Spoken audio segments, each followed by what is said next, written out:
America to like stance, litigation, interact, indivisible, with liberty, justice for all. Okay. In compliance with notification requirements of Ohio's open meeting law, notice of this meeting has been publicly posted and major public media has been notified. NOACA conducts its meetings according to Robert's Rules of Order. Actions during the meeting will be taken by voice vote. If any member feels the need to abstain from any vote due to a conflict of interest, he or she should state their intention to abstain when the matter is introduced by the chair for presentation for the record.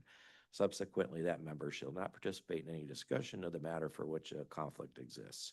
According to Robert's rules, absence from a meeting does not require a member to abstain from voting on the minutes. If the member still wishes to abstain, he or she should state their intention for the record. For the benefit of our guests from the public and the recording of this meeting, please be sure to speak into the microphone. The microphones can be turned on and off using the button on top of them. All right, so we do have minutes to consider and vote on from the May 9th, 2025 Governance Committee meeting.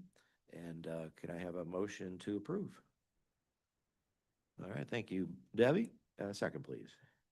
Second, thank you, Morris. Any discussion on the minutes from May the 9th? Okay, if not, then all those in favor, please say aye. Aye. Aye. Anyone opposed? No? Okay, then the minutes are approved from May 9th. Did we have anybody sign in today? Any public comment on the agenda items, Brenda? No? Okay. If not, then we'll go to a, let's see, the either the chair or the executive director's report, and I don't have any. Grace, do you have anything? An announcement that, sorry, good morning. Just an announcement that we have the link open for registration for the annual meeting. And even though the board is participating as the board, and therefore there will be no charge, you still need to register. So please do that. And also want to let you know again that the September 12th board meeting will be in Lake County at the Mentor Schools Paradigm Building. So just again, a reminder that the location is different for September 12th. We have updated all the calendar invites, but again, want to say this as often as we can. And that's it. Thank you. Okay, good. Yeah. Yeah, that's nice to move it around every once in a while. And I think that last one we had in Lorain County, that worked out pretty well. Yeah. You know, over at the Spitzer There's Center. one note, my hope is that there won't be snow Yeah. from the pitch, or there won't be snow on the ground. for that Oh. meeting, just to be Let's clear. hope not. If you could do that. I then- make no promises. It is Lake County, so. Yeah. Yeah, you guys get a lot of snow out there. Okay. All right. Thank you, Grace. We don't have any action items for today, but we do have some presentation discussion items. So for future action, we'll talk about the virtual meeting policy. And Liz, you're going to present this one for us? As soon as I give her the clicker, she. Okay. Yes, good morning. So this, we've presented this to you. I think this is the second or third time, just collecting more information. If the board wants to adopt a virtual meeting policy, this is an option that, sorry, I'll start at the beginning. No action requested. This is for information and discussion.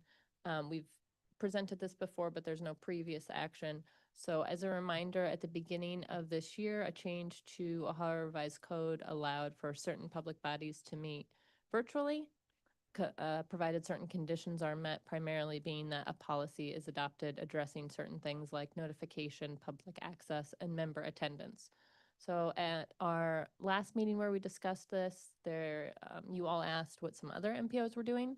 So our government affairs team reached out to the 21 other Ohio MPOs to ask them. This is the results of that kind of informal survey. 4 are not considering adopting a policy at all, 8 are considering or in the process of developing a policy. 3 have developed a policy and provided it for review, and then there were some we haven't heard back from. We also reviewed the Cleveland Metropolitan School District policy. So this is going over the required elements and inclusive of the responses that we got from those MPOs. So this policy would allow for virtual meetings of public bodies so long as members are not compensated for or elected to their position. Elected meaning elected to the board. We have obviously elected officials on the board, but you are not elected as a board of directors member.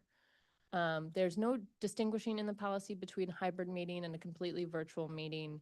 The MPOs that we reached out to who are currently considering or developing a policy indicated that the purpose would primarily be to supplement attendance at meetings where they struggle with quorum or to accommodate a special circumstance or an emergency. So mostly we did not hear back that this was intended for in every meeting situation, just certain circumstances. So meetings that are required in person are if the meeting involves a vote to approve a major non-routine expenditure, significant hiring decision, or a vote to support a tax issue or tax increase. Those definitions are defined within the policy. So here are some examples that we got from the MPO policies that are complete. A non-routine expenditure is any significant cost or expense outside the scope of regular ongoing programmatic or operational costs. So something that is infrequent, irregular, or a one-time cost that's not typical. An expenditure of greater than $1 million, not typically made. And then significant hiring decisions were all some form of appointment, termination, or contract renewal of the executive director or CEO. Required in-person meetings are required to be in person upon request of 10% of the members. That requires that the chair be notified at least 48 hours in advance. The policies that we have seen all often included chair or their designee.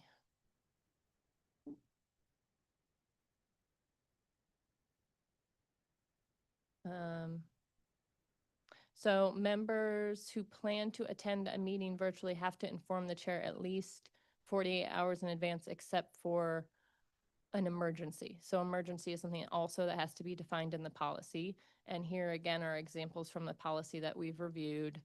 They're pretty consistent. A medical or family emergency, natural disaster, other reason, reasonably considered unavoidable, that prevents the member from attending in person. A situation where immediate action is required due to unforeseen circumstances, requiring prompt attention, a situation according to the board's reasonable discretion that necessitates the board to meet promptly to address the situation.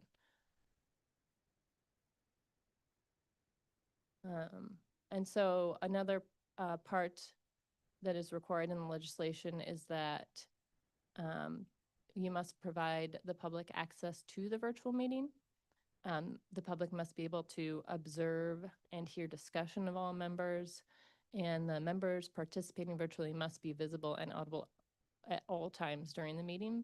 So the conversation we had at our last meeting about this is that we currently live stream our meetings, but it's audio only. So this would likely require some level of video feed to satisfy these requirements of any members participating virtually to be visible and audible at all times. And we have to establish a means to permit public comment. If it's a hybrid meeting, public comments available in person. If it was an all virtual meeting, we'd have to allow that virtually. Just going quick. So that's the overview of responses we've gotten. So I turn to you all to hear your thoughts on what a virtual meeting policy might look like and if we want to proceed with one. Okay, all right, thanks, Liz. Yeah, any thoughts from the members here? Debbie? So I guess I want to start with a question. Are we considering full virtual meetings or partial virtual meetings, or maybe a combination of both? Because I think that changes the dynamic significantly if no board member or no committee member in the room versus again, a person has to be away. And I guess I'm just wondering from everybody what we think we're looking to adopt. Yeah. I think both are open for discussion. Okay. Mhm. I just kind of have a feeling that at least for the board, and again, note that I don't have a very far distance to travel, so that might be coloring my decision, but for the board, the major committees, maybe even some of the major subcommittees, having a full virtual meeting, I think is just going to take away a lot from the conversation and the engagement of the board members, even if they're required to be on virtually. It's just so much harder to, especially with a larger group, be able to get everyone's attention, speak your mind. And I Right. just think that having the group together engaged makes a lot of sense. Maybe for some of the advisory committees, and I think this has been discussed before, Mhm. it might make some more sense. But I really don't know that it's the best policy. Now, again, if we want to allow a person or a couple people because they have to be remote Mhm. to be, maybe that's something we look at. But we just need to be careful that that doesn't get down a slippery slope of over 50% of the people are not showing Right. up for committee meetings. Yeah. So I just think we need to be really thoughtful about how we do this and what we want to allow. Mhm. Yeah. What do you think? Over here? Yeah. Lonnie? Go ahead, Morris. Can I ask a question to Morris. you? First, I don't think all virtual is a great idea. So, I would be against all virtual. Having the opportunity to come here, I agree, is important. So the hybrid, if you will. Back to you had some of the requirements and some of the details, such as, major decisions that have to be made and stuff like that. Are we allowed to have a hybrid meeting? So we couldn't have a hybrid meeting under that No, for those, that is a required fully in-person fully in meeting. person. So the agenda, like for this, comes out like what, a week in advance? Correct. So we wouldn't know, once again, my vote would be no all virtual meetings. So looking at a hybrid, we wouldn't know whether a meeting could be a hybrid meeting until a week in advance anyways. We then would have to notify the chair 48 hours in advance if we were attending. But then there's also the thing that if 10% of the body, the committee or the whatever, says they want it to be in person, then it has to be an all in person. It couldn't be a hybrid. Correct. Okay. So, my humble opinion is I don't think a hybrid policy would be very effective, efficient, because once again, we're not going to know whether we can have it until a week in advance. And then once the chair would notify and say, okay, looking at the agenda, this would qualify for a hybrid if somebody doesn't want to come down.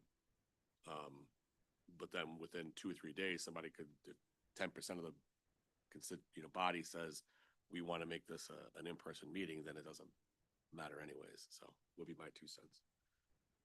Yeah, Bonnie?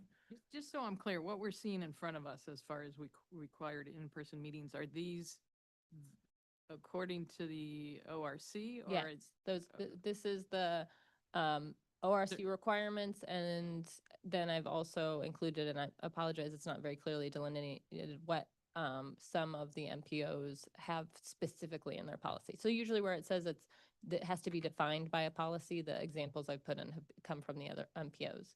But their policies mostly just outline the requirements in the legislation. Okay, so these are non-negotiable items? Correct. Okay, just so I'm clear. And I'm a big component of having in-person meetings because I like to see everybody's eyes and, you can tell a lot.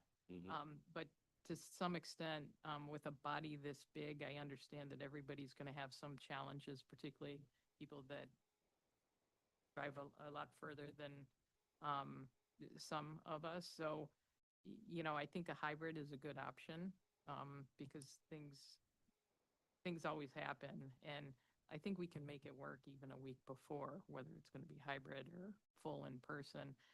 I honestly think that if somebody wants to come for public comment, that it should be in-person public comment. Rather than, just coming online and making your comments. So I would like to incorporate that into our personal policy. Yeah, Morris? To follow up on that, if we allowed or hybrid and or some type of virtual meeting, would we not have to allow for virtual comment, public comment? That's a good question doesn't have a clear answer. Yeah.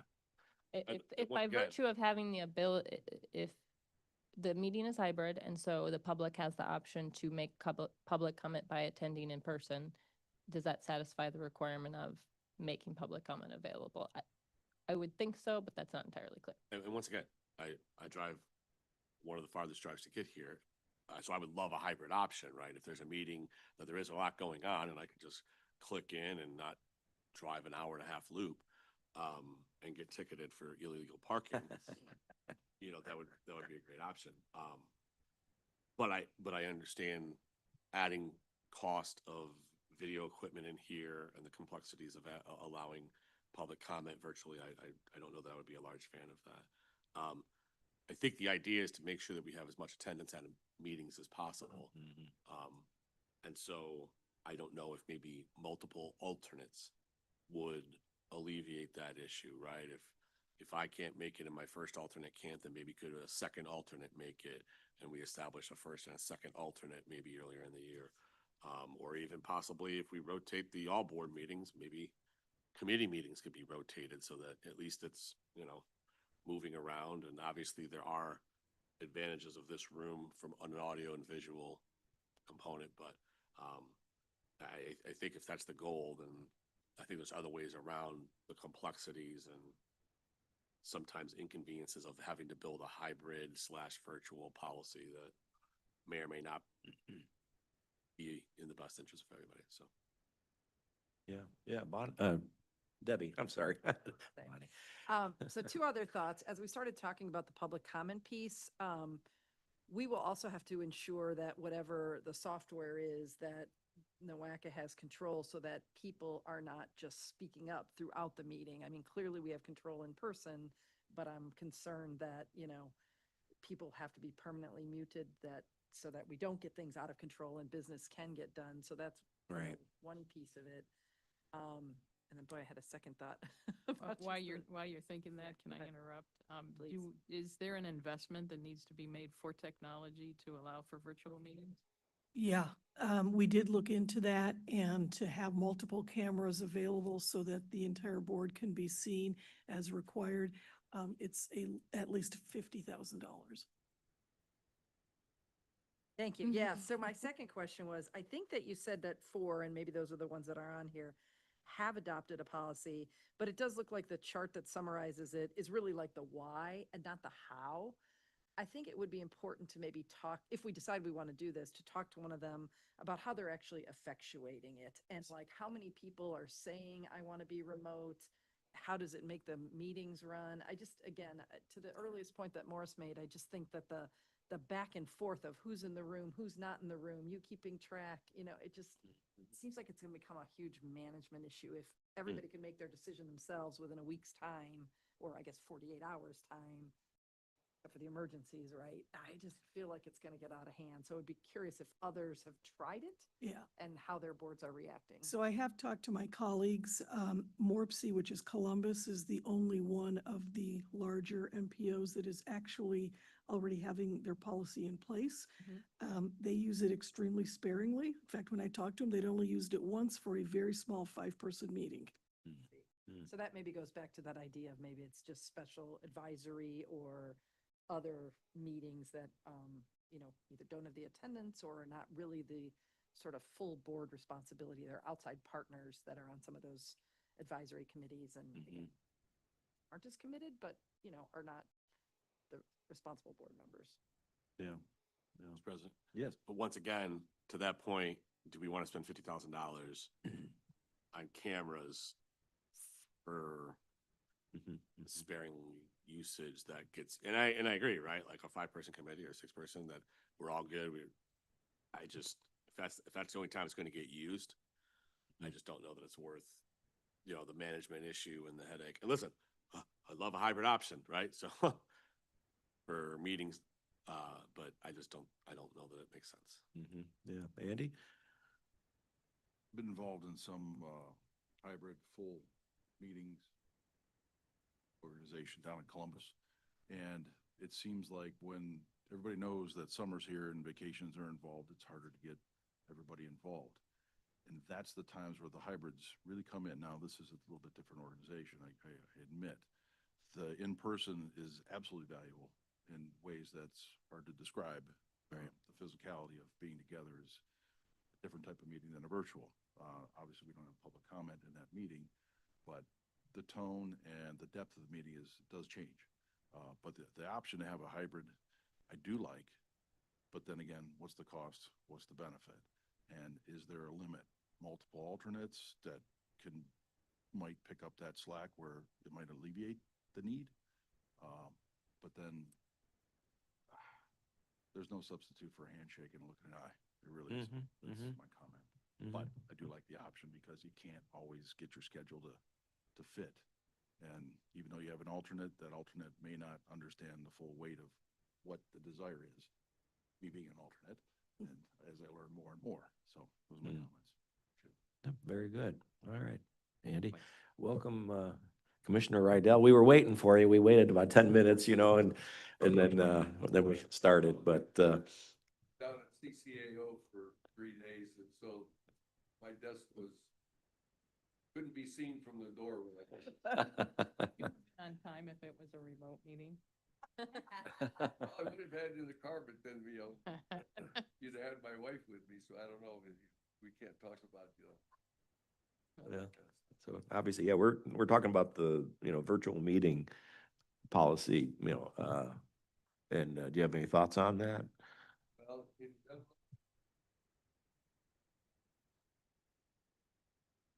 I've been on other boards where the question boils down to, is it participation that's or having somebody in person? Sides of that, but obviously if tight-knit group all well-heeled and well-educated on the subject, the technology solution doesn't. Mm-hmm. I think the bigger question for us as governance is, I'd like to have a consultation with, have too many meetings. Mm. We have, what's a better schedule for the meetings? Why do we hold them when we do? Mhm. And take a look at that and see if there isn't a way for us to internally, operate such that participation or, increases technology solves every question. Mhm. Mhm. Sometimes the problem is us. Yeah. Yeah. I know, for those of us who were around, during COVID and in office and, all of our meetings were virtual, we know what that was like. And, I just, I know that the meetings tended to be very brief and, very little participation and, what used to be a robust hour meeting was a 10 or 15-minute meeting and, and that was it. So I feel like we always get more out of, meeting in person personally.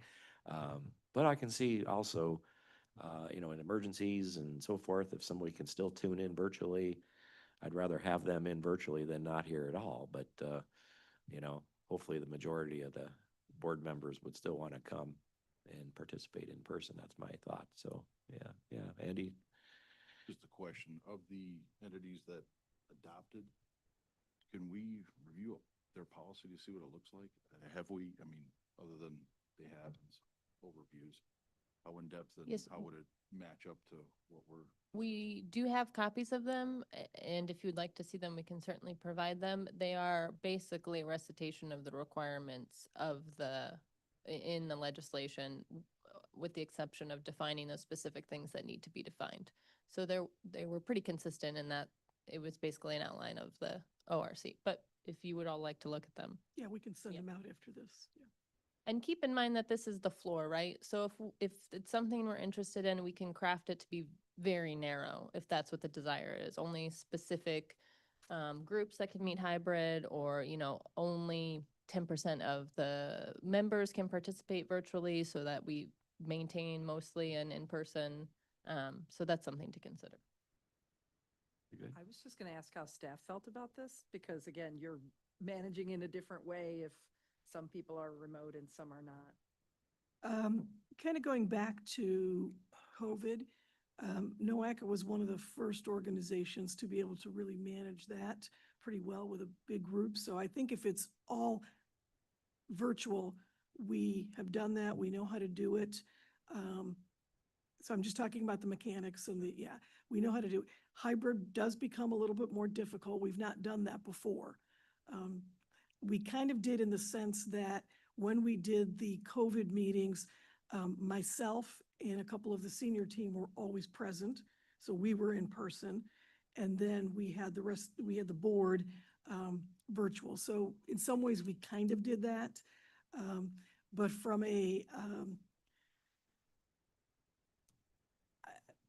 I would suspect that we would prefer one or the other. Right, that hybrid would be tough to manage. But again, that's probably the one that's the most desirable, because if somebody can't make it, they have an option to Zoom in. And we could try to make that too. As staff, we will do whatever the committee and the board wants, and we will make it work well. So we can commit to doing what we need to do. I think our preference probably is to continue in person. Have board members requested specifically that there is a policy? I mean, is there a strong desire somewhere amongst the board? It's only a few people have asked about it, so very few. I wonder if committee, we just want to let this rest for a while unless we feel like we really strongly hear a need and then explore a policy. I believe the technical term is punt. Yeah. Yeah, but like college football starts this weekend too, so. Yeah. Yeah, I don't know that there's a burning desire. Once again, the hybrid is the more difficult to manage. I think that's the more desired, but because of the restrictions, I just don't see the restrictions that are in place. I think it's a very small window where this would be able to be used. Mhm. And I don't think the extra management or cost or technology that has to go into it is worth, the juice isn't worth the squeeze on that one for me, but that's just me. If I may, I do like Commissioner Rydell's suggestion that we review the number of meetings, the timing of the meetings. The last time the board did this was about 11 years ago. So the board did not have a governance committee at the time, so they put together a special meeting or special group that ultimately became the governance committee. And they looked at the schedules at the time, they looked at what they wanted in participation, and they came up with this schedule. Since that time, very small tweaks have been done, where, for example, we consolidated the councils, the business advisory, rural, emerging leaders, and community into one meeting. But we've done very little in terms of addressing this at this time. And I know staff would like less meetings. They would be happier if they had less meetings to prepare for. So I think it would be worthwhile for the governance committee to take that up, and let's look at that. Maybe prior to that, assess the board members in that, what are your barriers to attendance? What would help you to attend better or make it easier to attend? Start with that expectation and then meet with the staff for theirs and meld the two of them together and see if there's, I think most of us would agree it's a whole different world than it was 10 years ago. Mhm. Are we allowed to have multiple alternates, or would that be something that a change has to be made? So we only have one alternate. However, if your alternate cannot make it, you simply send us a letter that says you or your alternate cannot make it and you are appointing this person for this meeting. Got you. Yep. Bonnie, did you have another comment? Yeah, I have a lot of comments, but Okay. I'll stick to, changing, looking at revising how, our meetings.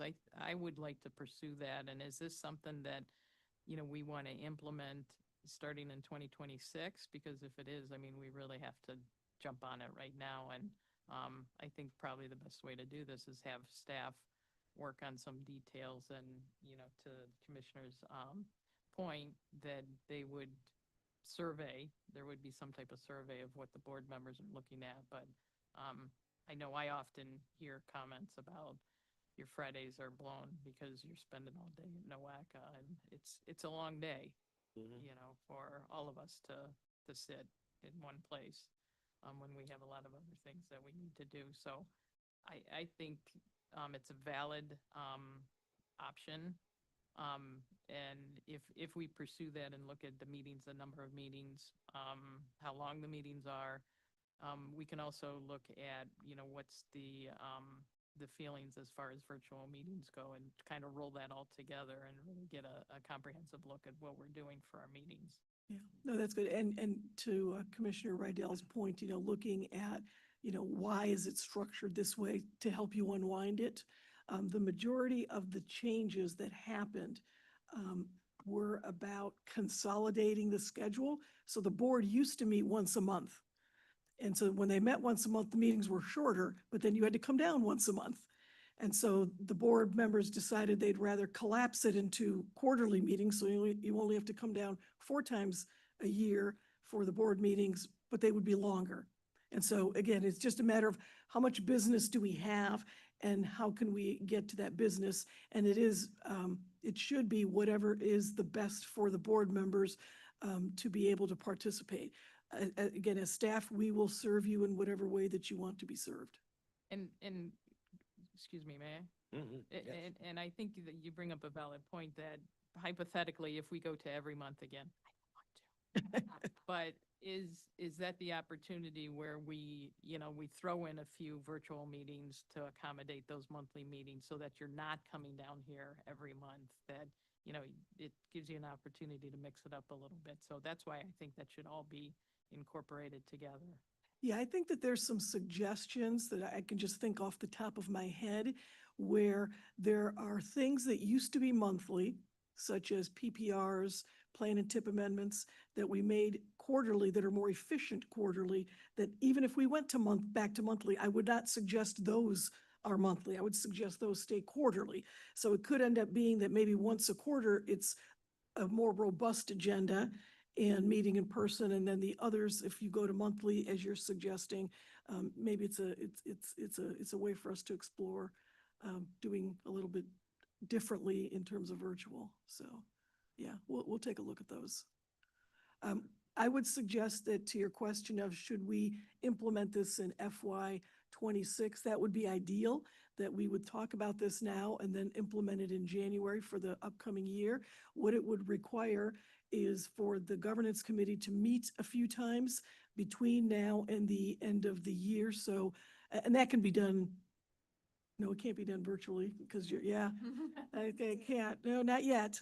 But that would be an example of one that could be done virtually if it were a special meeting where it's just, you know, we're having multiple meetings on a certain topic and we can interact, and it's a committee that's already working together on something, and this is very small.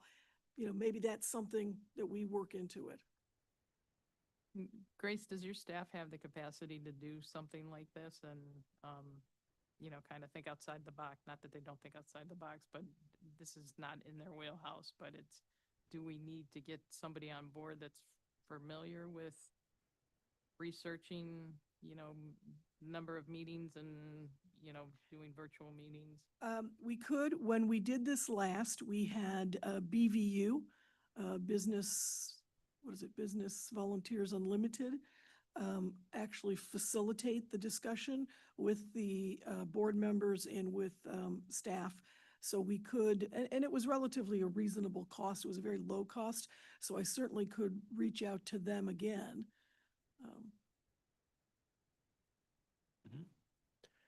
Well, I think, yes, Andy.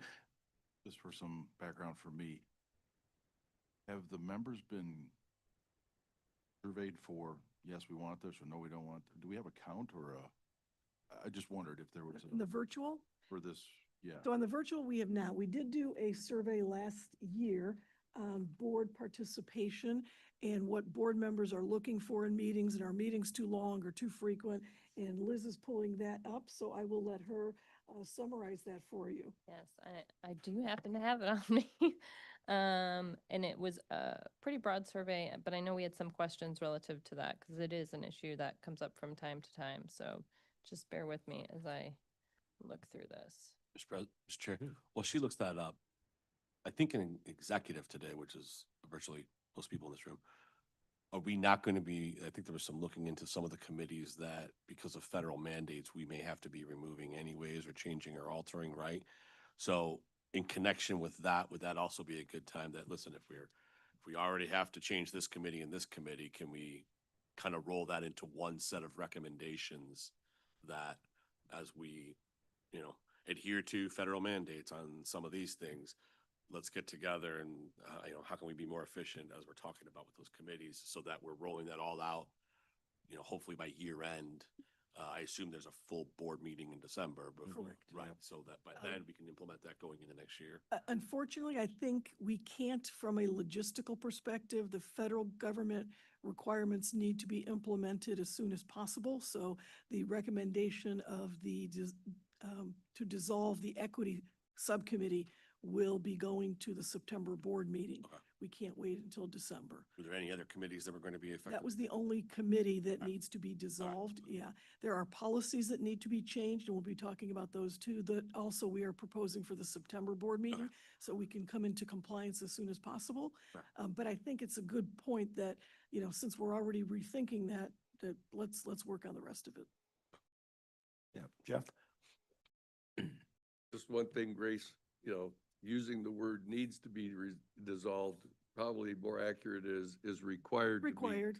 Required, because one might argue all day on what needs to be dissolved and stuff. But I think if we could conduct a survey and do as much homework as we can outside the meeting space, I agree, it's a challenge to get ready for January, but I don't see, that's gotta be the place to make whatever change, if any, that we think needs to be made.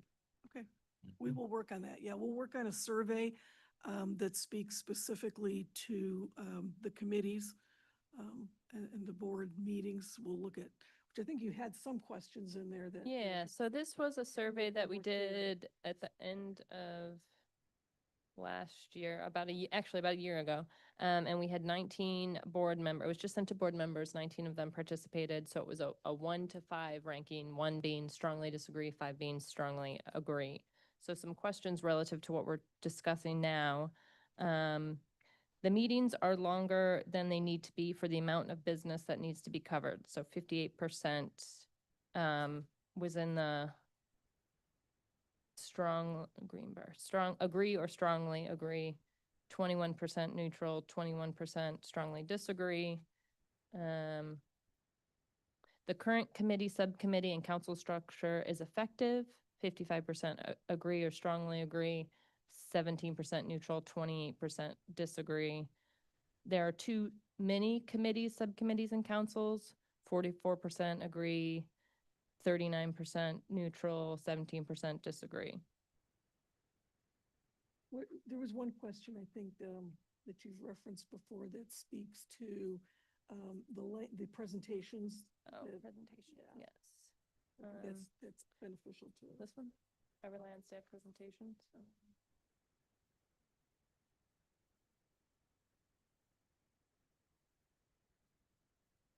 So, we can have a-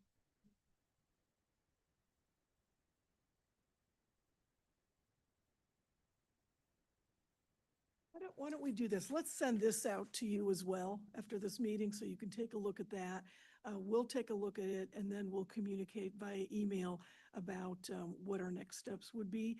But we will look to, because I don't know that these questions certainly address, and we did have a firm, OE Strategies, work with us on developing the questions and administering the survey. So we can talk to them a little bit more about trying to zero in on some of these points and get more clarity.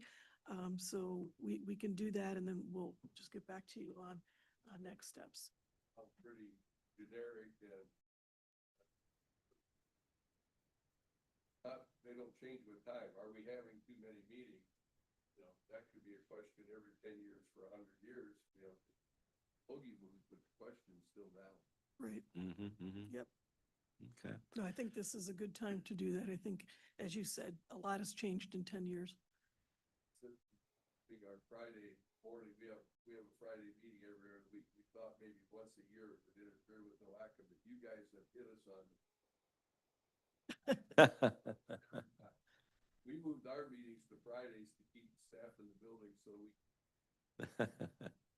Very good. altered.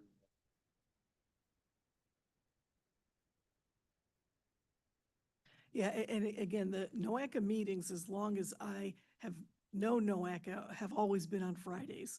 And the reason they're on Fridays is at the time that was developed, it was the day that was least conflicting for most board members, especially commissioners who had their meetings on Tuesdays and Thursdays, or Tuesday, Wednesday, Thursdays at the time. And then city councils usually are on Mondays and Tuesdays, and they were preparing all day for their meetings. So Friday was the most logical date. Yep. I would suspect it's probably still going to be the most logical date, so we can work on making it easier, making it more efficient. Yeah. Considering yielding to the bigger bear. Well, it all makes sense. So we've taken notes here and appreciate all your comments and discussion, and we'll continue to work on this, I think. We want to try to get one more presentation in before the meeting ends here, because we do have executive committee supposed to start at 11. So, board membership review. Liz, you want to? Yes, so this is an item that comes out of our board meeting in June during this discussion about the Geauga County membership adjustment. There was some talk more broadly about what the NOACA board looks like and if it now is the time to reevaluate that. So I will try to go quickly through this. No action is requested. This item is for information and discussion. There's no previous action. So as far as the NOACA Board of Directors, there are some federal requirements regarding MPO governance. They are the following. They must include local elected officials, officials of public agencies responsible for administering or operating major modes of transportation, and appropriate state officials. The other requirement is that designation or selection of officials or representatives is determined by MPO bylaws and must consider equitable and proportional representation of the population of the MPO. So those are the only requirements at a federal level. So NOACA's current board of directors was established in 2022 and is based on recommendations adopted in 2019. And that is proportional representation based on population, automatically adjusted with each decennial U.S. Census, and it uses a specific formula that, beware, I'm going to show you on the next page, on the next slide. But basically, each of the 5 counties is insured a minimum of 3 seats, and that brings our board to 46 voting members, 48 total. So this, I know it's a lot of text. This is Appendix 2 in our code. It is the formula that is specifically used to come up with our list of members. Please don't ask me to do it. But someone who does know math calculates this when every census number comes out. And then this is what the list currently looks like of the board of directors.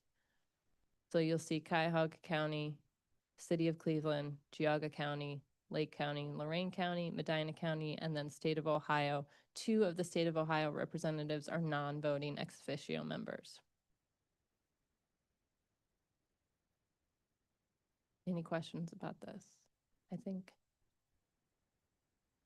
Nope, that's it. That's the end of my presentation. Okay, all right, Liz, thank you. Yeah, Grace, you probably have Yeah. comments on This is something also that probably has not been addressed since 2008 or 9.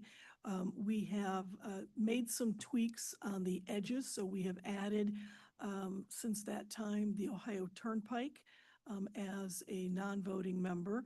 And, you know, again, there's the change that was made based on the census, which added 2 members.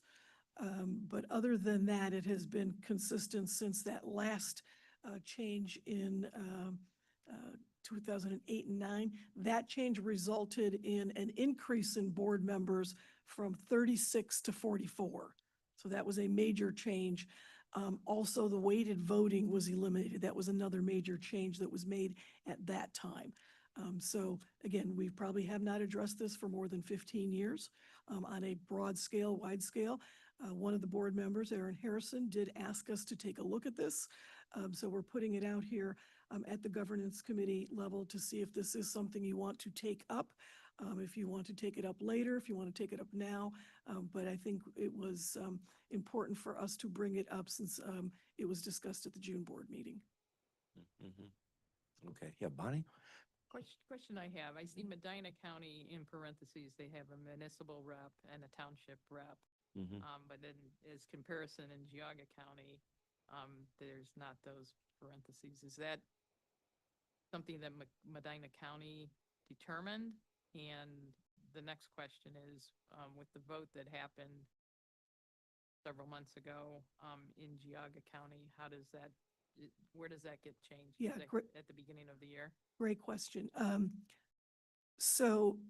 Yes, this is determined by those entities, and they have to get it approved by the board and ratified by the 5 counties. Geauga County has asked for a change, which is to put in parentheses on one of those county commissioners that it be the county engineer. And that has been approved at the board level. I think we have it, Commissioner Beveridge, has Lake County approved that? I know they were not yet, because I knew it was going on the agenda. So at this point, we have 3 of the 5 counties that have approved it, and we need the other 2 to make that change. Mhm. So question on that, if it is actually approved by the board and approved by all the counties, is it even really a parenthetical, or is that the representative, period? I mean, because the county commissioner, so in the Medina County, is not the representative, right? It's a municipal representative. I mean, it seems like the board has approved it, we've actually changed our bylaws to say at this time, that's the representative. I think the county commissioners, where those changes were made, wanted to ensure that it is always known that those are really county commissioner seats. And so that, Mhm. you know, But that we would have to go through a whole reverse process to be able to go back to a county commissioner, correct? correct. Jeff, did you have a comment? I saw Jeff's hand up there for a second. Just a thought, some of these designations, they make sense, and I believe that, a little bit of home rule autonomy is appropriate in here. One of the areas I felt uncomfortable with the whole Geauga conversation is we had a role in it. I don't know what we as a board, what our dog in the hunt is for having a county be represented the way they want to be represented, number one. But if the process is the process. But I felt very uncomfortable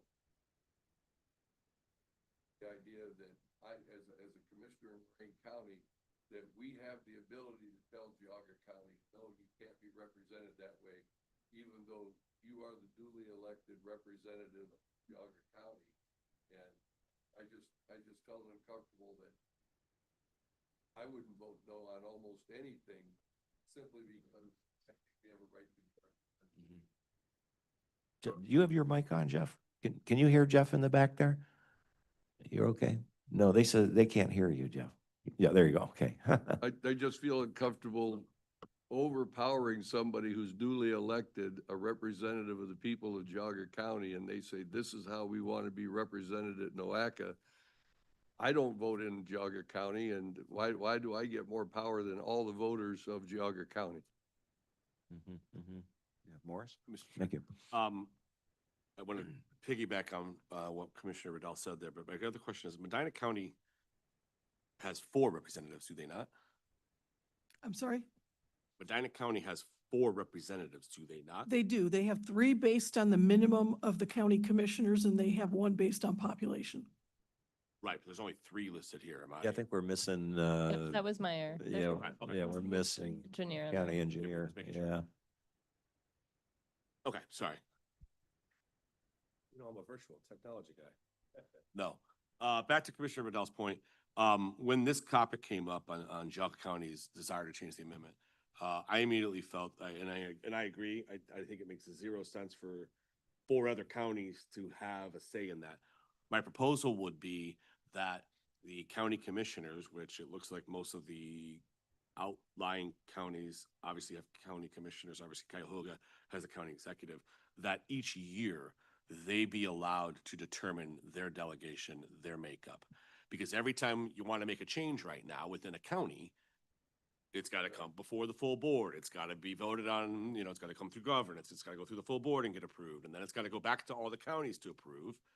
Whereas if we just had the rule that said each year, Geauga County, their three commissioners, duly elected by the people of Geauga County, get to pick who their three seats are. The three Lake County commissioners get to pick who their five seats are, Medina County, et cetera, et cetera.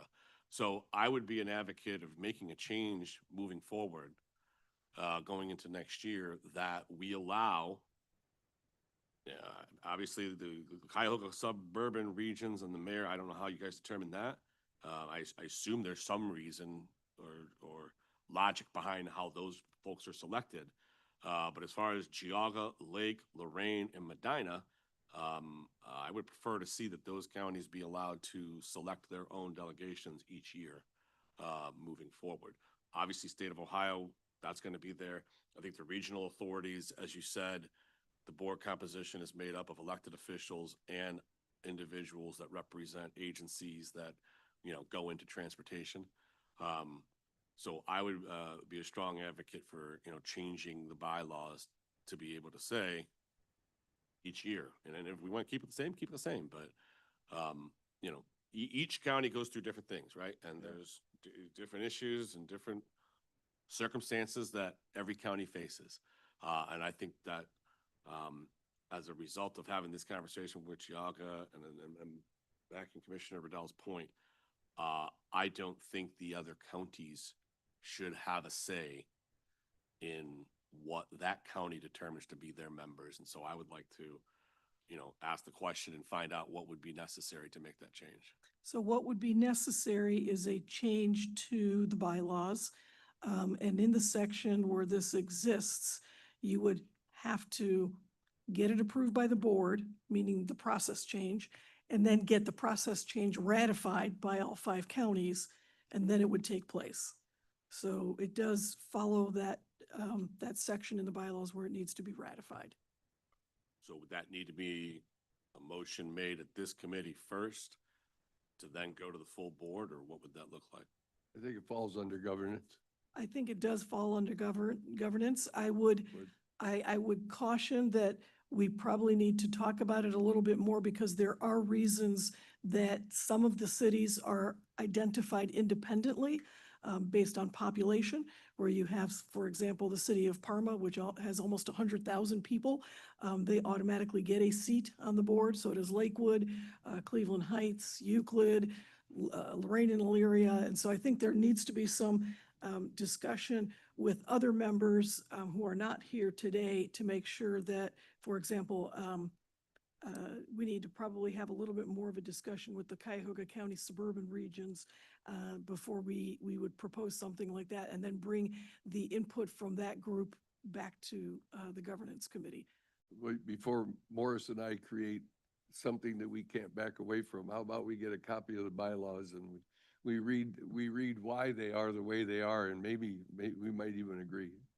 Perfect. Yes, we will send you the link. It is online, but we'll send you the okay. link. Yeah. Yeah, thank you. If we wait until the next governance committee meeting to come up with a proposal, it could then obviously be voted upon in December, I assume, for the full board, That's correct. which would then allow us to implement that change going into 2026. That is correct. To Morris's point, I remember when I got here as a rookie NOACA board member, I inherited the governance chair job, and the first assignment was to undo a change to the bylaws for the city of Cleveland. They had made the change under one mayor, and they decided under another mayor that they wanted to change it back. I remember And that. we went through 4 meetings and a lot of consternation with, why are we here? And so at the end of the day, I would support that, that there needs to be some room in there, boards of commissioners change, mayors change, they have different philosophies, they have different duties that they prefer. You know, I could be the commissioner from Wayne County. I know nothing about transportation and all that kind of stuff, but I've got somebody that does and I'd like them to serve. And rather than make them an alternate where they come every time, you know, I'd like the ability to say, this is a representative. Very good. Yeah, Debbie. I don't know why. I don't know that we can get this done by the end of the year because you also said that each county will then have to ratify what the board does. And so thinking about our council's meeting in December, once the board approves it, I just don't know that that's going to be viable to get this all done by the end of the year if we have to wait till the next governance meeting. So then let me ask this question. Obviously, Cuyahoga County has other variables. Yes. Could I not make a motion to be approved here that as far as Geauga, Lake, Lorraine, and Medina go, that those counties be allowed to determine their own delegation for board members for NOACA going into 2026? Within the parameters of the ORC. Within the parameters of the ORC, The federal, not the The ORC. federal, Yeah. sorry. the federal, assuming all laws are obeyed and we don't cost ourselves any money. Because yes, I think that transit sometimes has to have somebody in here. So for example, Right. in Lake County, we have Lake Tran. Right. Sure, if that has to be a board member, then fine. That's one of the guaranteed board members. But then the other four, so I guess the motion would be that to allow us, after all federally and or state mandated board positions are established, that the commissioners get to determine there. So to that point, and this doesn't impact Cuyahoga more so than the others, but for example, with Lorraine, are you proposing then that the city of Lorraine and the city of Elyria no longer have a guaranteed seat and the commissioners would select two representatives that are cities or?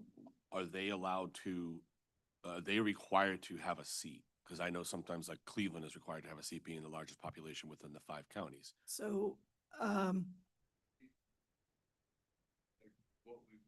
right. Yeah, and that's all I'm saying is we need, Choice already, whether they're there by mandate. they're there by NOACA's choice of how the board was structured and how it was determined. With Lorraine and Elyria, because they are their own MSA, I mean, they're part of the Cleveland, Lorraine, Elyria MSA, but they at one point were independent. My guess is that's what the history is behind that, but it has always been that way since I have been here with that. Oh, yeah, Bonnie, put your mic on. Yeah, thank you. Isn't it based on population as well, just like? Population and legacy, correct. Yes, similar to Parma, Lakewood. Correct. Euclid, okay. They're the seat of the Lorraine Elyria And, MSA, which is now combined with the Cleveland MSA. and that's specifically in our bylaws. I don't know if it's specifically in the bylaws. In order to make the bylaws more efficient, I know that they being the board, when they made the last change back in 2008 or 9, because it was a significant change with membership, wanted to simplify a lot of this, which is why this is codified, that these are the members and that any change to these members does need to go back to the 5 counties. I don't know, we might have to go into previous bylaws to kind of get an understanding of what happened or why this is.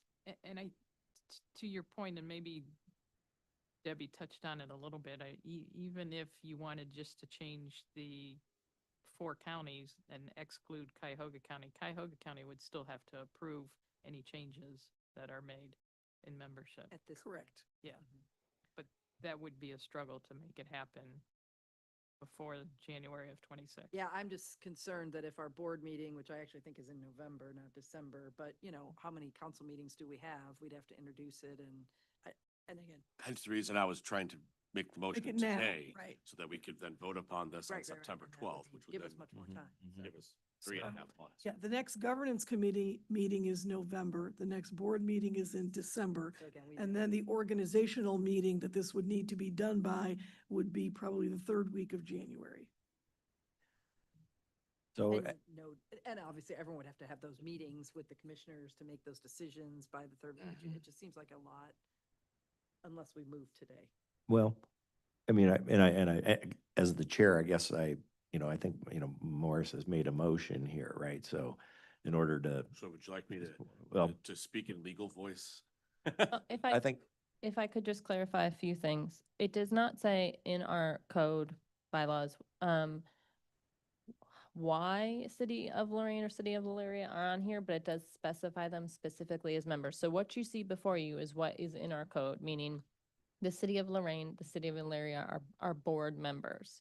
What it sounds like to me there would like to be more discretion on is the commissioner spaces particularly.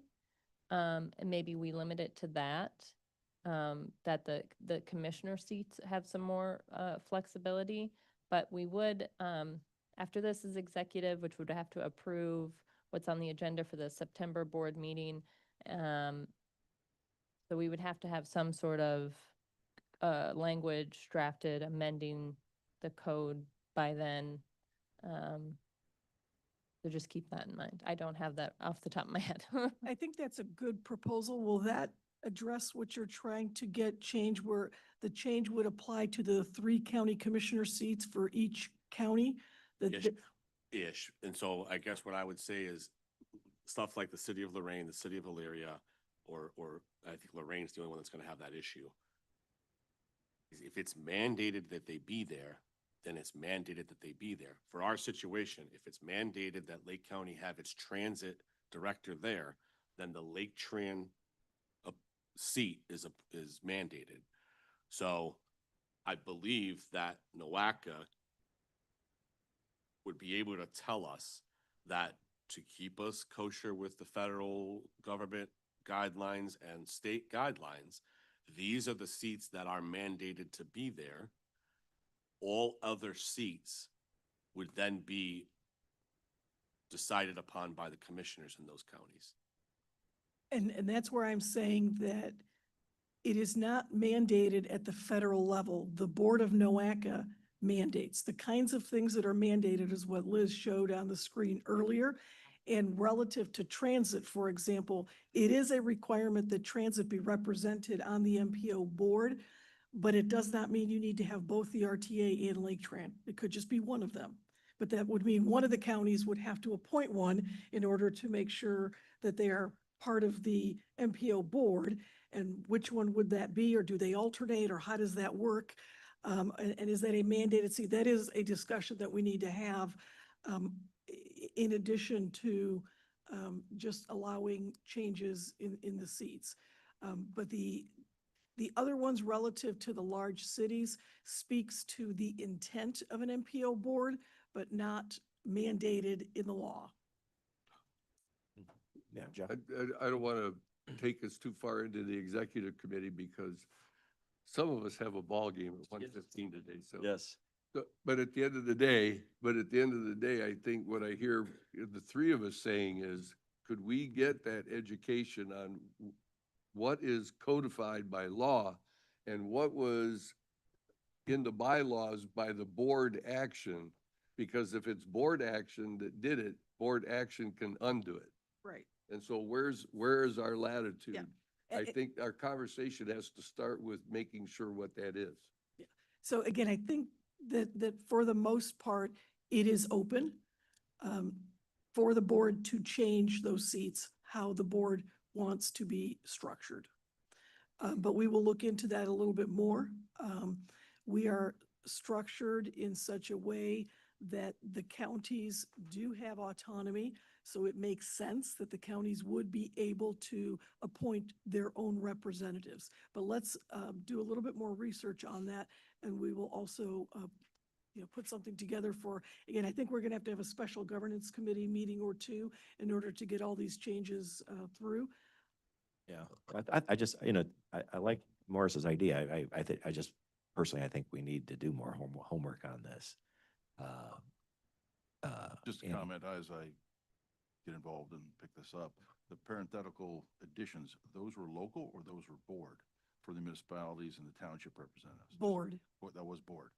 Next question is, I know there's been a lot of talk. By the locals. In order to meet the To be intent. clear. Right, in order to meet the intent of an MPO being represented by local public officials, it was deemed at some point in time, and I think, again, I'd have to go back to the history to see when those were added in, how long they've been there. They were not originally in there. Originally, it was county commissioners. The only city that I think was represented was probably Cleveland at the onset of NOACA. But at some point, in order to better represent the region for the intent of an MPO, that was added to the membership. Not based on population. Was based on population of over 50,000 at the time, or the seat of the MSA. To follow up on that, 2008, 2009 was the last time, based on population, that this structure was looked at. Is that what I heard? And if that's the case, we Correct. need to look at population again, because I know there's been talk of additional seats even, which, So that we did. So we did review it for census impact and deemed that there were 2 more seats that go to the city of Cleveland based on population that were not already in the code. That being said, what we did not do is, because it's not in the code for us to do this, this was just the board at some point made the decision to include those cities, and the threshold at the time was 50,000 people. We did not make any changes because a couple of them may have fallen below 50,000 and some may have increased over 50,000. So the board has left it to these seats based on both population and legacy. Okay. Debbie? So I really hate to drag this on, but the original question was, do we want to reevaluate this? I think using a process other than population, correct? I mean, that was really the impetus of why this is on the agenda, and we really haven't talked about that at all. Right. I mean, I- Commissioner Harrison's point was that the board is too big and he would want to explore lowering the number of members and more a distribution on something other than population-based. And so what would that be on? Like, what would be something we could base it on that would make sense? Do you have any thoughts? I don't know. Population is the most, I guess, the most, what's that? Logical, that's a good way to say it. Yes, it is the most logical, and that's what we've done. I mean, I don't know if you would get it. Again, the objective of the MPO is to represent Balance. people based on this structure of 5 counties. And yeah, so I don't know that there is another structure that's logical you could do. I mean, again, I can think of some of the other ways that we manage our assumptions in, say, long-range plan. You could do it by square miles of the counties. You could do it by, I don't know, number of cities that have been incorporated the longest. So, I mean, there's a lot of other ones, but none of them make as much sense as population. So maybe You could do lane miles, you could do, I mean, yes. maybe to close this out, since Commissioner Harris recommended that we evaluate it, is just to ask him what he thinks it should be evaluated on, so that this committee could consider whether that makes Yeah. sense or And not. I don't feel like we I- have a good structure to look Right. at it in a different way.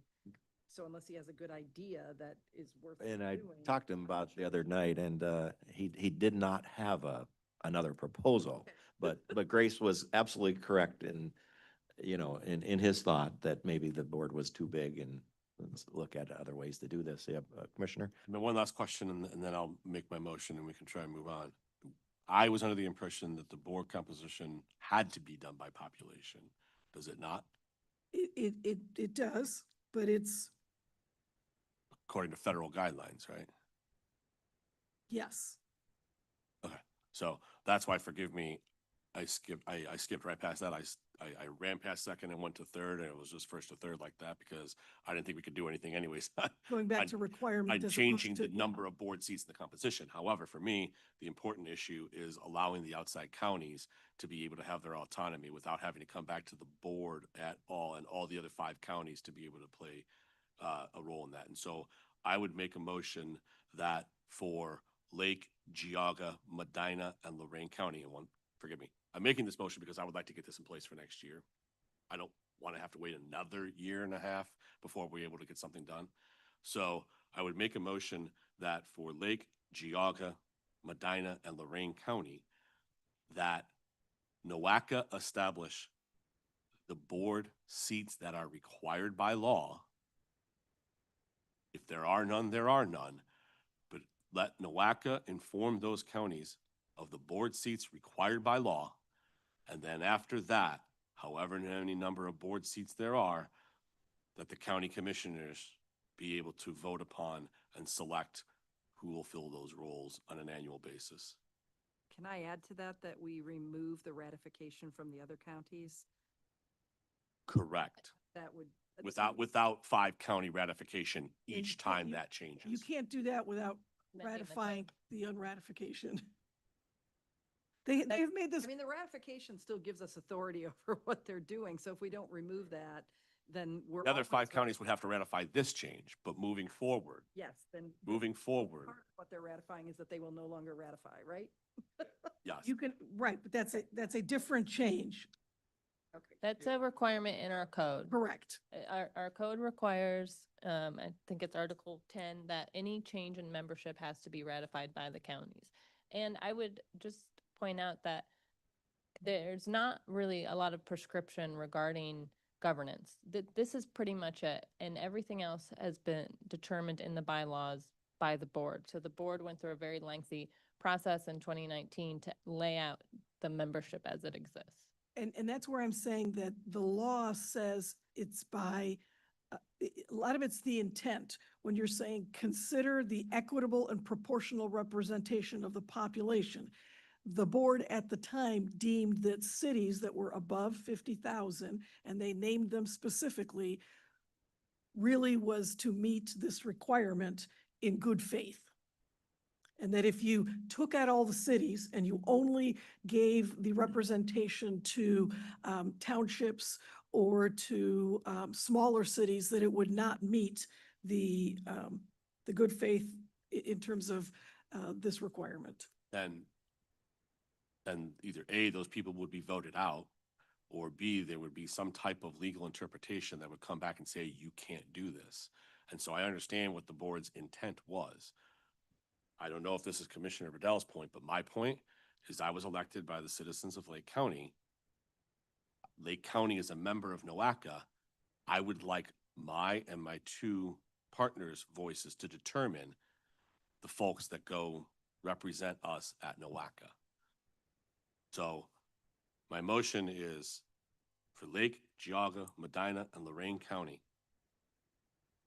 after being informed what the mandated seats are required by law, that the other positions be able to be determined by the county commissioners on an annual basis without the requirement of all county ratification from NOACA. I don't think that's possible, quite honestly. And Brian's here and he can also weigh in, but we would have to amend our code twice. We'd have to amend it for the ratification. Right now, ratification is a requirement.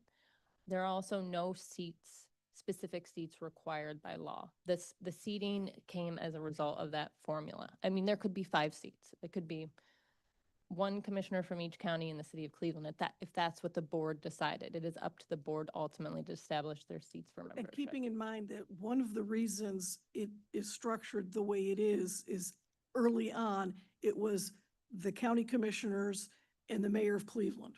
The mayor of Cleveland sued in federal court NOACA, saying that they did not have proper representation, considering they had more seats than all of the other counties combined at that time.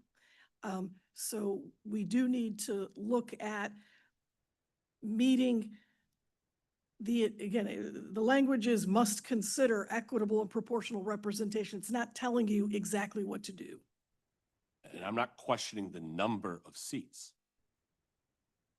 My motion was, after the law mandated ones, which you're telling me you're not, great, then the remaining number of seats allocated to each county. It could be 3, it could be 4, it could be 5, it could be 7, whatever that is. I'm not modifying that.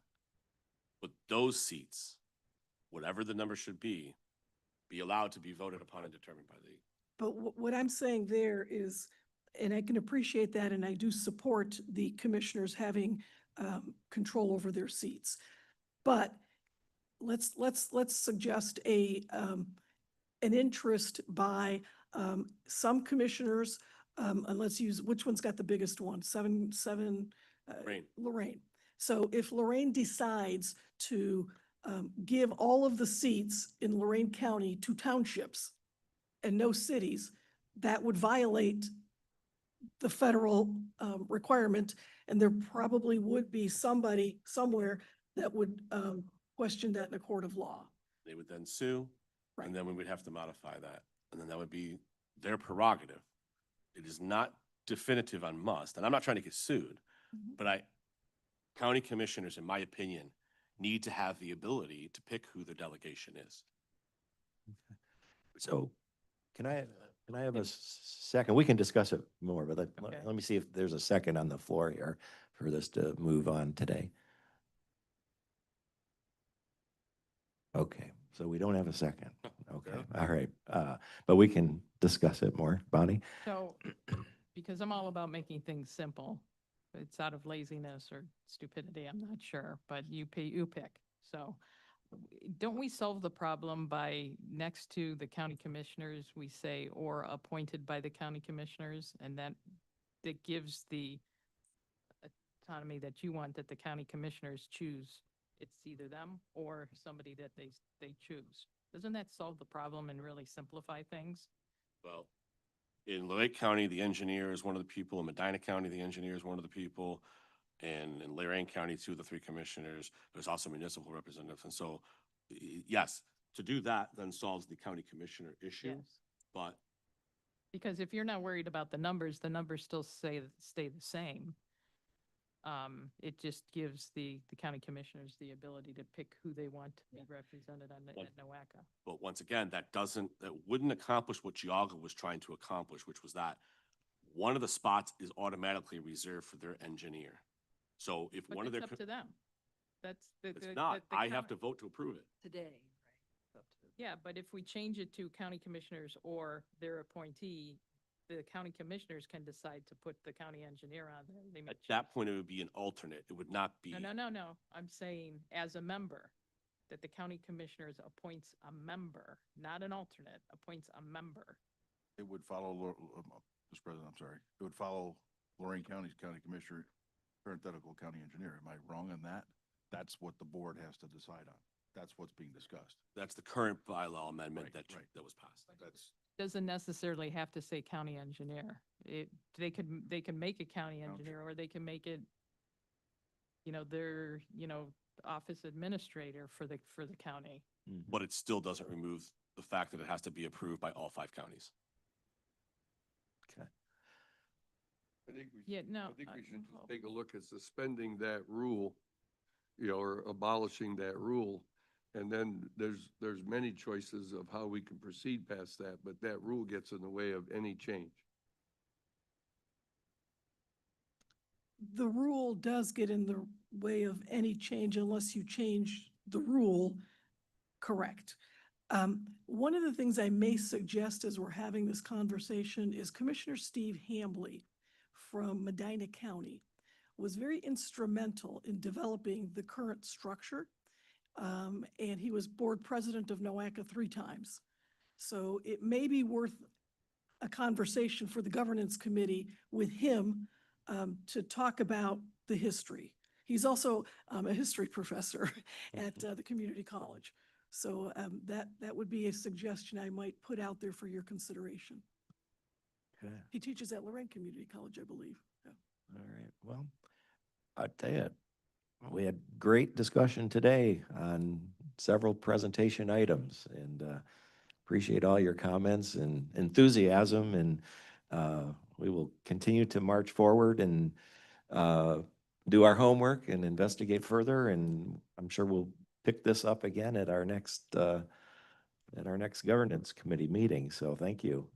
Bonnie? And I recommend having a supplemental governance meeting as we get a chance to do more research, and this would be before our next.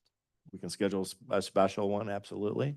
we Yeah, we yeah, can do that, if we sure. do that. Okay. If I may quote Steve Hambley, when we last had a discussion like this with the board members that became ultimately the governance committee, and it was a complicated discussion, I will quote him, "The republic shall stand." Okay. His calendar, will be- make sure he can yep. come to the dance. Yep. Yes, yes. All right, any other reports or updates for today's meeting? Any old business? Any new business? Can I have a motion to adjourn? I got a Commissioner Rydell, you made the motion, Bonnie, you seconded. All those in favor, please say aye. Aye. Aye. We're good. All right, we're adjourned. Thanks, everyone. Good discussion.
for 11:43, we will take order, open the meeting. Let us take a moment. I know you've done it once today, but to recite the Pledge of Allegiance.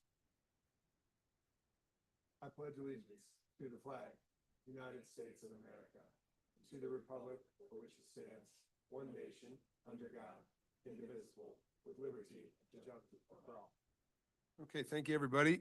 In compliance with notification requirements of Ohio's open meeting laws, notice that this meeting has been publicly posted and major public media has been notified. NOACA conducts its meetings according to Robert's Rules of Order. Actions during the meeting will be taken by voice vote.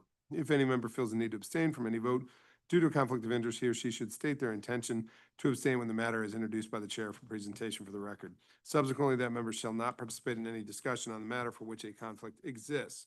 According to Robert's Rules, absence from a meeting does not require a member to abstain from voting on the minutes. If the member still wishes to abstain, he or she should state their intention for the record.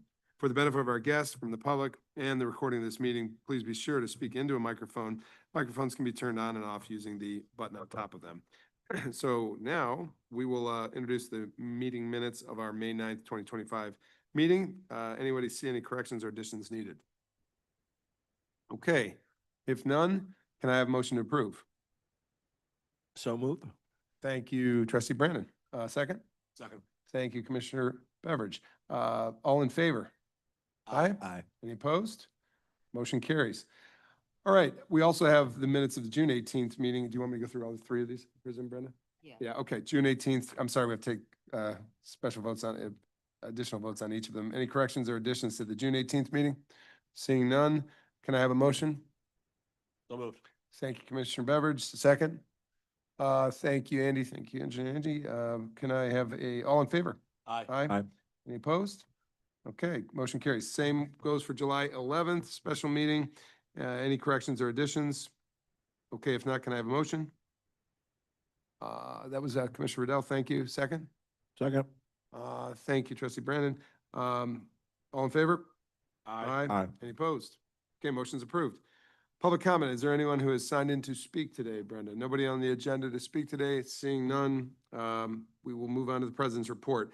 Okay, I'll slow down just a little bit here, but let you guys finish your lunch. I wanted to say, appreciate the work, and I spoke with Mayor Castelli, Kyle Dreyfus Wells today. I just want to publicly appreciate them and their committee, the HR subcommittee, for the work they've been doing with our CEO and with me and with members of the board on HR matters. Don't know, do you want to introduce any new news on the HR front? Yield some time to you. Sure. We have selected an HR director, and the HR director has accepted the position starting September 8th. At this point, I'm not going to announce the name. I will allow the candidate or the new HR director to do what they need to do in their private life first. Thank you, Grace. That's what I was leaning in toward. And so again, thanks to the committee, thanks to Grace, and we are moving forward with an HR director September 8th. Our meeting in September will actually be in Lake County. Thank you, Commissioner Beveridge, you and your colleagues in Lake County for hosting us in advance. Anything to report on that? Just one really important topic that I think needs to be discussed before anything else is that on Friday, September 5th, the week before our board meeting, St. Ignatius High School will be playing Mentor High School in football. And I would be remiss if I didn't acknowledge the fact that I do believe I do have a son there, yes. it's none of- He's a hockey player, but yeah. Yeah, no, we're not talking about hockey. We're talking I about know. football here. And we're going to be meeting at Mentor High School, and I happen to be an alumni of Mentor High School. Uh-huh. So I believe the wager goes something along the lines of it's a $1 or $2 bill, as well as, this is obviously the loser of that Yeah. game would need to remit a $2 bill, wear the hooded sweatshirt of opposing high school, and then I would imagine that some Cuyahoga County-based adult beverage, if you will, would be an appropriate gift for loss. And listen, we have great wineries out in Lake County, so I fully admit if Mentor's on a losing end, I will don a Wildcat sweatshirt if said provides. So, Well, for the record, Commissioner Beveridge, I'm not a betting man, but if I were, I would bring to the table well, let's see, we're out in St. Ignatius's neck of the woods, so I'd say Great Lakes Brewing would be in order, and perhaps a kettle of pierogies from the West Side Market. But we'll pass on that, but talk offline more about that. So, all right, thank you. Yes, go Cardinals, go Wildcats. May it be a great game. Thank you. But also looking forward to having everybody at the Lake County meeting, and we had a great one out in Lorraine County this earlier this summer. I want to thank Commissioner Riddell and his team for that. Getting out on the road is a great way to see our counties and what they're doing, and some of the showcases like Lorraine Community College and the Mentor High School. So appreciate all that, and also to the staff who arranges that. Thank you guys. But it's been good to be on the road this summer into our counties, and I hope soon we'll be coming to you, Trustee Brandon, and coming to you, Andy, and Love coming to have the you, group. yeah, Mhm. so good stuff. Thank you. All right, well, without any further ado, I think that's what I have, other than I want to just say for furtherance of, because the last meeting ran over a little, if a couple of you have obligations you got to get to, I would be happy if council says if we could deem it fit to go into executive session to discuss matters that we'll introduce prior to the rest of the reports, just make sure that important business of the day gets on your docket before you have to leave. Is that okay with you? Is it okay with the Yes. team out here? Okay, and I'm sorry if I'm inconveniencing staff with that, but just to help with our board members. Yeah, we do. I just wanted to introduce the topic, but Brenda asked a good question. We need to take a motion to go into. No, the agenda. Oh, Take a motion to amend the agenda? Yeah. Yeah, I follow. Is that what we need? Okay, so on that, seeing heads nod yes, take a motion. Thank you, Bonnie. Make that motion. And that's to amend the agenda to move up into the order, the executive session. Do I have a second? Second? Okay, Trustee Brandon, thank you. And all in favor? Aye. Any opposed? Okay, I didn't need a roll call on that, right? Okay, seeing none, motion carries. We'll go into executive session. Can you introduce for the purpose of? Okay, to discuss the employment of a public employee. So if you grab what's left of your lunch, and please, I'll make that motion. okay, motion made, Second. Oh, second by Commissioner Riddell. Do I need a roll call for that? Okay, on a roll call, Brenda. Commissioner Beveridge. Aye. Bonnie T. Win, Aye. Trustee Brandon. Aye. Andy Hawk. Commissioner Riddell. County Executive Renee. Aye. Okay, unanimous. Unanimous. We'll carry in and carry our food into executive session. I'm going to invite alternates also into that as we have in the past. So thank you.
second by Jeff. Thank you.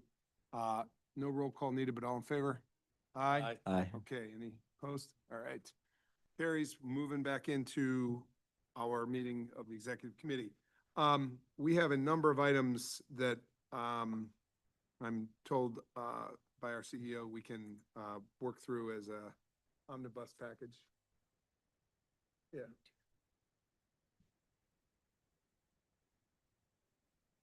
Oh, yeah, of course, I'm gonna do that. Yeah, but I just wanted to, I'm thinking about your Got it. guys' time, but we'll move forward. So on the matter of executive session, council, stay with me on this if need be. I wanted to, matter before us at executive session is matter having to do with, employee and employee's contract. We have a worded motion, which council, I'm gonna ask you, Ryan, to, word for us, and that will introduce what the issue is. Thank you. To the chair, I understand the motion to be a motion to recommend extending the executive director's employment contracts on terms negotiated by the executive committee. Thank you, Ryan. And to that, to those terms and their, words thereof, do I have a motion on that, using those words as a motion? Okay, Commissioner Riddell, so moved. Do I have a second? Second from Andy, thank you. Andy help. Okay. Discussion. I know this is a group looking to, yeah, go ahead. We good? Okay, if seeing no discussion, motion has been, offered and, seconded. I will now ask, I think I'm gonna do this by a roll call. Is it? Okay, so I'll start with you, Andy, on the motion in the second, your vote. Okay, Jeff. Aye. Okay, Morris, Nay. Bonnie, Yes. and Jeff. Aye. And for myself, aye. Okay, that carries, and want to say congratulations. We are continuing forward with our 2026 agenda ahead. And, Thank you. looking forward to it, and 2025. I'm not forget this. Thank you. So what I would do, and thank you, board members, executive committee members, for the development of that initiative. Appreciate it. And I'm going to quickly try to move through other matters. I know they're important, but we'll go at your speed here, Grace. Sure. So in terms of the executive director's report, I'm just going to go right through that. We can catch up on those things at the next meeting. Just a reminder that the meeting, of course, is in Lake County.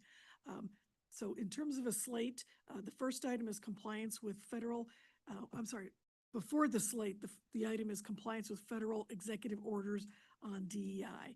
And so this item is to recommend dissolving the equity subcommittee and then amending relevant policies that NOACA has in place to comply with the recent executive orders and federal guidance.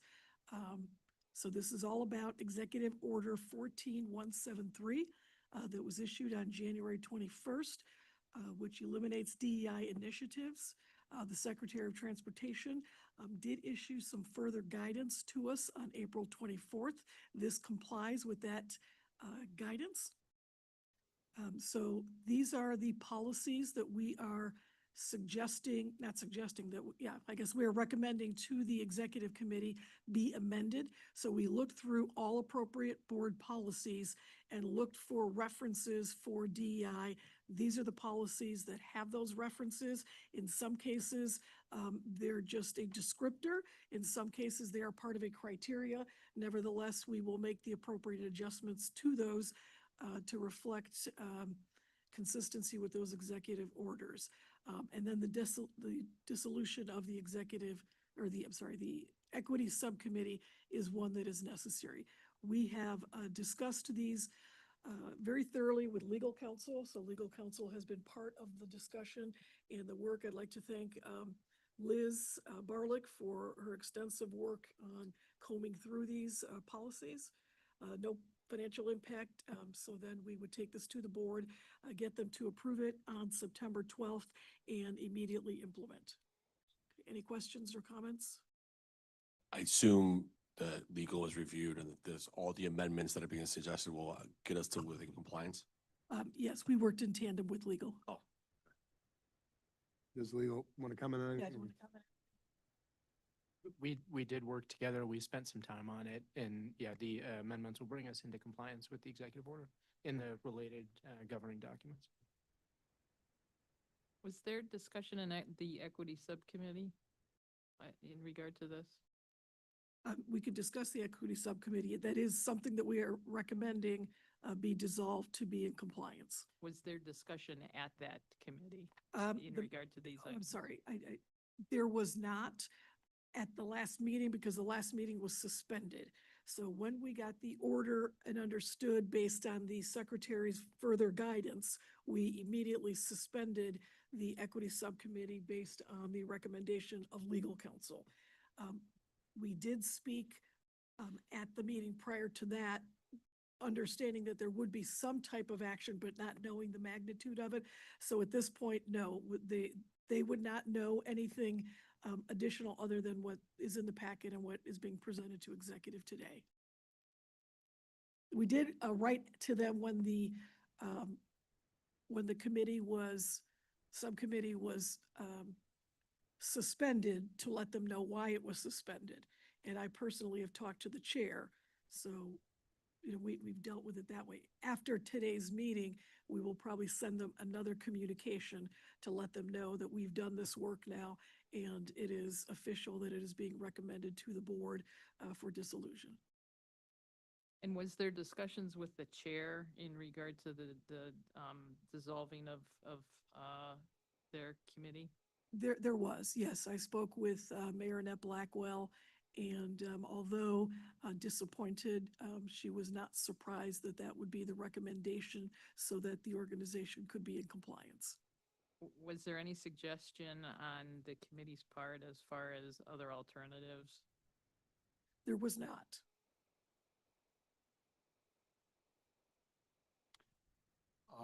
As far as going forward on this, we have, keep going. I'm just trying to think about, Okay, well, yeah. Okay, so now we are going to a slate. Well, actually, you need a. I need a you recommendation on the last. Yeah. Yeah, so on this action, do I have a motion? so moved. All right, Mr. Beveridge, thank you, Commissioner. Do I have a second? Second? Okay, thank you, Trustee Brandon. I'll call the question. All in favor? Aye. Aye. Opposed? Any abstentions? Okay, motion carries. Thank you. Next item, we'll take these as a slate. So this is all of the items that staff is recommending be placed on the September 12th board agenda. First is the Code of Regulations revision to codify the Economic Development Subcommittee. This is in order for us to be compliant with the SEDS document and looking forward to a economic development district. So we've already discussed that. It was presented to the board as notice at the last meeting, so this will be the vote. Next, And the vote will be omnibus to everything included in this? I'm thinking for their 10. yes, Okay, correct. okay. Yeah. So the next is the OWP completion report. This is a standard annual item that we bring to the board for approval. We need to have that done prior to September 30th, and then we submit that to our oversight organizations. In terms of the projects that have been completed, the average project completion rate is 92%, and the tasks are similarly aligned with that. In your package, you will notice that we also put the last couple of years' worth of completion, and you'll see that it's going up. So we historically had been very high, and then due to high being in the mid 90s, usually mid to high 90s. So I call that A's. Over the last 2 years, we had fallen a bit because we had staff vacancies and we're not able to complete all of the tasks. Happy to report we are back in the 90s.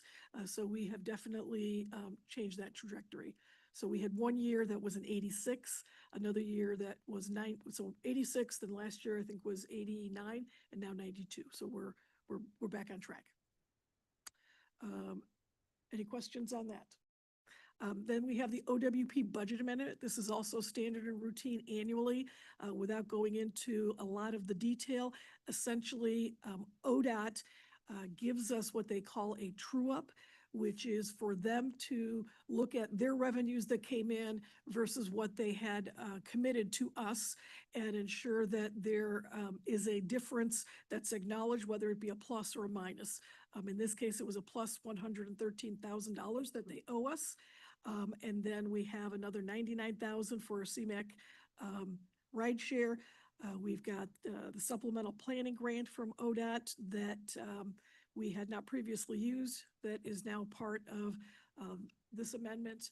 The brownfield grant, we did get a new brownfield grant for $750,000. So this is a component of it that will be for this year's budget. And then the local crowdfunding Irish Town Bend, that is money that is not NOACA money. That money will be earned. We will talk more about that, but this is what we are asking for an amendment. And then the expenditures are for personnel, consultants, and other that will line up to that 1.3 million. Any questions? This takes the operating and capital budget amended to 34.4 million. That is inclusive of the pass-through budget, which is, I think in large part, the CFI grant. So we're looking still at an amended budget of nearly $10 million. Okay, any questions? Any questions? Nope. Okay, next item then, CMAQ program recommendations. This is done every 2 years.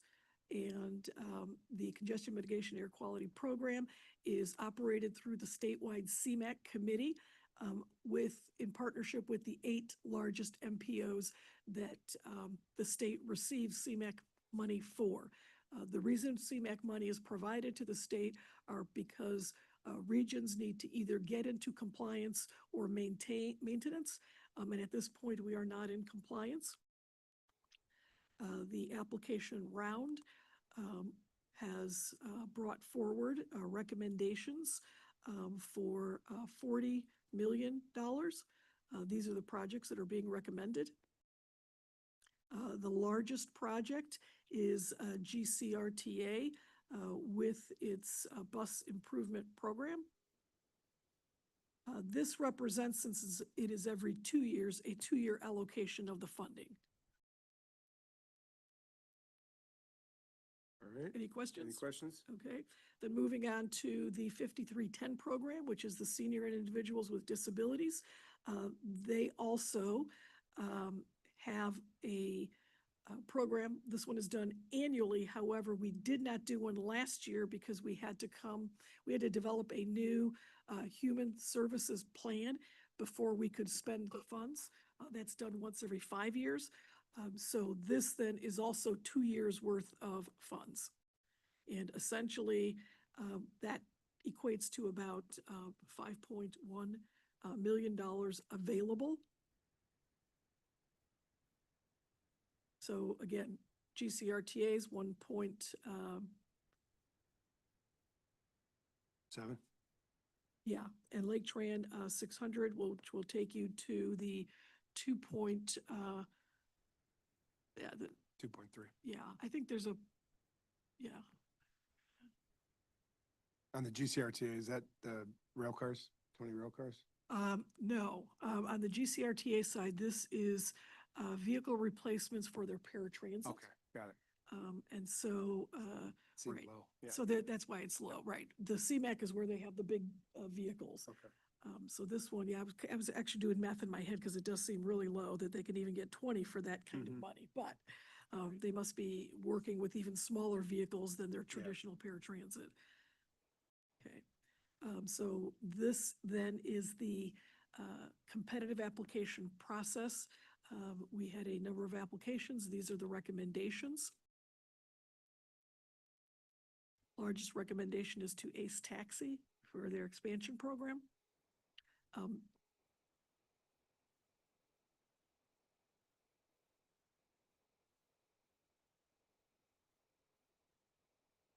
This is one of the few programs we have that you do not need to be a government entity to apply for. Oh, I do want to also, where's the, yeah.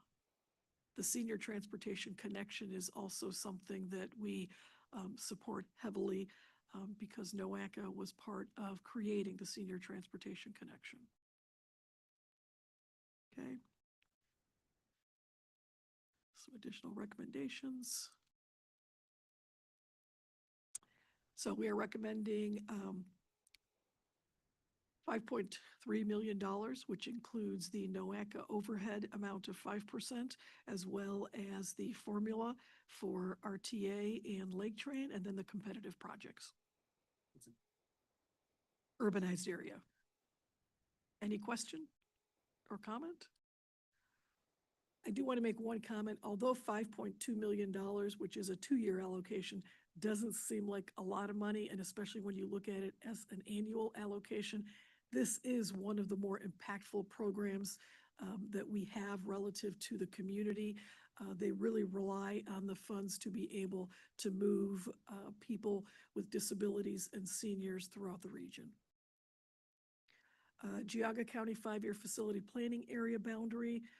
This is, as it says in the title, we do this once every 5 years. The objective is to get it all documented to avoid the FPA boundary changes that have to happen on a quarterly basis. So at this point, we hope that we are in a good place. We've worked very closely with the sanitary sewer engineer and with the commissioners in Geauga County, and this is the proposal.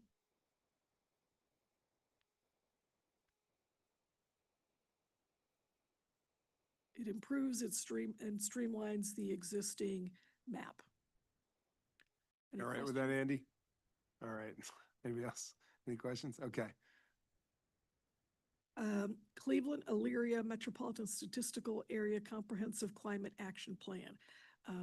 This one is not routine in the sense that it's the only time this will probably ever come to you, but it is routine in the sense that it was expected as part of the $1 million that we accepted from US EPA.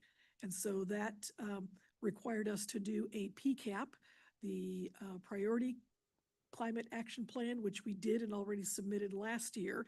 And then the CCAP builds on that and gives more detail. That is due December 1st of this year.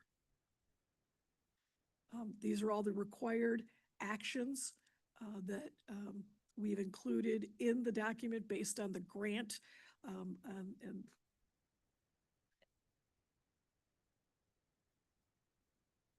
the low-income disadvantaged communities benefits analysis was required when we signed the document, but now is no longer required. It's encouraged. So the board already adopted the targets in December of 2024, and we are not changing those adopted targets, and we're including strategies to suggest that we would get there. The implementation playbook is what is a large part of this plan. And so we are currently holding public comment on this. The city of Cleveland, who I would like to thank very much for not only their assistance in developing the CCAP, but actually their leadership as they, their team, their sustainability team really took the initiative to formulate many of those recommendations for the plan. Then we will submit this, as I said, to the EPA. At this time, I will say something that I talked to Ryan already about this, and I know that he plans to communicate with you, but we did have a board alternate reach out to US EPA Administrator Lee Zeldin to ask for the contract with NOACA to be dissolved, halted, canceled. He is not authorized to speak on behalf of NOACA, so Lee Zeldin's office called me to let me know what has happened. They are not planning to cancel that agreement because he does not have authorization as either as a board member or an alternate. At this point, the only ones that have authorization based on the designation is myself, because I signed the document on behalf of the board. If I were to get direction from the board to have it canceled, then I would do that. But other than that, I am not planning on taking any action. Okay. Okay, Any questions? Are we, that's it. We're that's done. it? Okay. Well, actually, before I take questions, this is a motion I would ask for to place the items of the Board of Directors meeting here, on the Board of Directors September 12th meeting. That would be omnibus, everything you just saw. Could I ask a quick question? Yeah, please. We're approving to put all this on the agenda, but then all of these individually be voted upon at the meeting, correct? The full board. By the You are full just board, simply individually. creating the agenda, correct? So moved. For that All right. discussion. Thanks for that. And thanks, Commissioner Beveridge. I got a motion from Mr. Beveridge, second from Bonnie. All right, third from Andy. Any questions? Comments? Okay, all in favor? Aye. Aye. Any opposed? Seeing none, motion passes. That'll go on the September 12th agenda. Thank you. I think that's it for presentations, right? That's it. All right, I know that a couple of you have got to go help the guards get back on track because they're down, 0-1, raise her up. But I have one more item on new business, but old business, any old business? I have none. Does anybody have any old business? Okay. New business, if you guys got to go ahead. This isn't for a voting matter, but Right. go ahead. So, new business, I just wanted to bring to the attention of the executive committee that the Ohio's Inspector General did issue a report at the end of last week that alleged that one of our board members, Medina County Engineer Andy Conrad, and one of an ODOT employee who is also very involved in NOACA work, both on committees as well as projects, that they submitted a falsified application to NOACA for its CMAQ funding in the last round. And this is a matter that in some ways does not include NOACA because the recommendations deal with the ODOT employee. It does not make any recommendations for the county engineer, as he is an elected official and would be subject to different rules.